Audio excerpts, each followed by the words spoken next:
Hello everyone, আসসালামু আলাইকুম। আজ আমি আপনাদের আটা আর নারিকেল দিয়ে অনেক মজার একটি পিঠা তৈরি করে দেখাবো। আর পিঠাটির নাম হচ্ছে নারিকেল পাকন। পিঠাটা খেতে যেমন অনেক মজার, তেমনি এটা বানানোও কিন্তু খুবই সহজ। কারণ এই পিঠা বানাতে কোনো রকম চালের গুঁড়া বা ময়দা কোনো কিছুরই দরকার হয় না। শুধুমাত্র আপনার ঘরে আটা আর নারিকেল থাকলেই পিঠাটি তৈরি করতে পারবেন। তো অবশ্যই আপনারা ট্রাই করবেন, আশা করি আপনাদেরও ভালো লাগবে। তো পিঠা তৈরির জন্য প্রথমে চুলায় একটি প্যানে 1 কাপ নারকেল কোড়া নিয়ে নিলাম। এবার পৌনে 1 কাপ পানি দিয়ে দিলাম।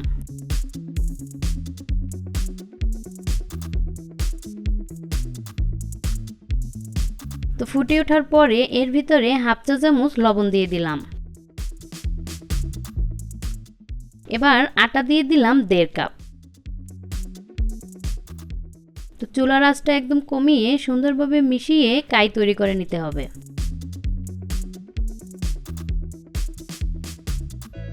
আর এই যে কাইটা করা শেষ। এবার কাইটাকে এরকম একটা ছড়ানো প্লেটে নিয়ে নিলাম। তো গরম গরম থাকা অবস্থায় কাইটাকে সুন্দরভাবে মথে নিতে হবে।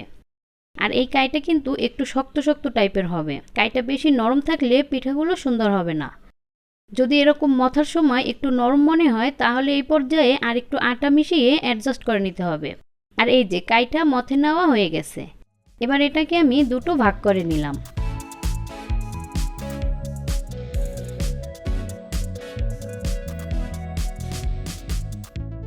আর এই দুইটা ভাগ দিয়ে আমি একটু মোটা মোটা করে দুইটা রুটি বেলে নিব।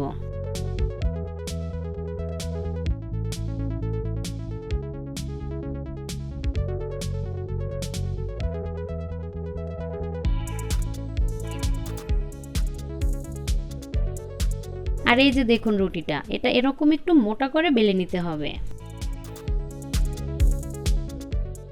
এবার এরকম দুইটা কাঁটা চামচের সাহায্যে রুটিটাকে ছিদ্র করে নিতে হবে।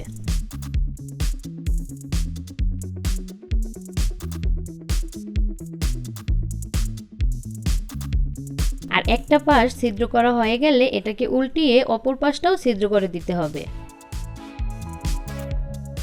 আর এই যে দেখুন, আমি রুটিটার এপাশ ওপাশ সুন্দরভাবে ছিদ্র করে নিয়েছি।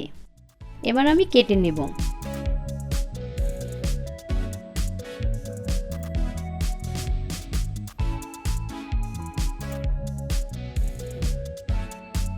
তবে এটা যার যার পছন্দ অনুযায়ী ডিজাইন করে কেটে নিতে পারেন। কিন্তু আমি এই পিঠাগুলো এরকম বরফির শেপে কেটে নিব।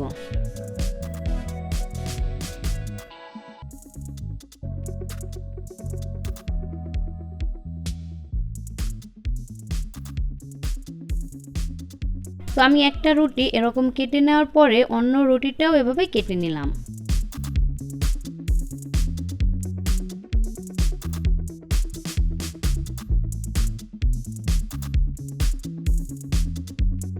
এবার পিঠাগুলো ভাজার আগে আমি শিরা তৈরি করে নিব। আর তার জন্য চুলায় একটি প্যানে আমি 1 কাপ চিনি দিয়ে দিলাম আর পানি দিলাম হাফ কাপের মতো।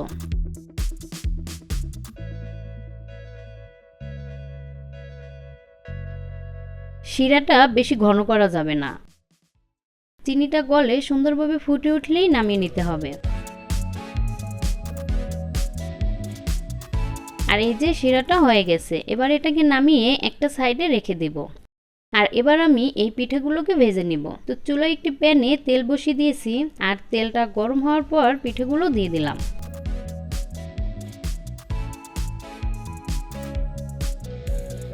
আর পিঠাগুলোকে এরকম মিডিয়াম আঁচে একটু লাল করে ভেজে নিতে হবে। আর পিঠাগুলো ভাজার সময় কোনো রকম তাড়াহুড়ো করা যাবে না। পুরো সময়টা চুলার আঁচ মিডিয়াম রেখেই পিঠাগুলোকে ভাজতে হবে। আর চুলার আঁচ একদম কমিয়েও দেওয়া যাবে না, তাতে করে পিঠাগুলো বেশি শক্ত হয়ে যেতে পারে। আর দেখুন পিঠাগুলো কিন্তু ভাজা শেষ। এবার এগুলো আমি তুলে নিব। আর পিঠাগুলোকে তেল থেকে তুলে সরাসরি শিরার ভিতরে দিয়ে দিতে হবে। আর খেয়াল রাখতে হবে শিরাটা যেন হালকা একটু গরম থাকে, একেবারে ঠান্ডা না হয়ে যায়। আর পিঠাগুলো কিন্তু শিরার ভিতরে দিয়ে রেখে দেওয়া যাবে না, শিরার ভিতরে এরকম একটু নেড়েচেড়ে নামিয়ে নিতে হবে।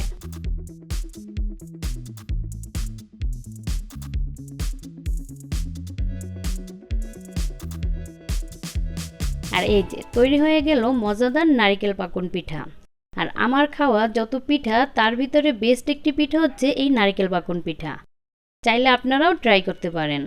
তো আজকের আমার এই ভিডিওটি যদি আপনাদের ভালো লাগে তাহলে অবশ্যই আমার চ্যানেলটিকে সাবস্ক্রাইব করে দিবেন আর আমার ভিডিওতে লাইক, কমেন্ট এবং শেয়ার করবেন। ভালো থাকবেন সবাই। আল্লাহ হাফেজ।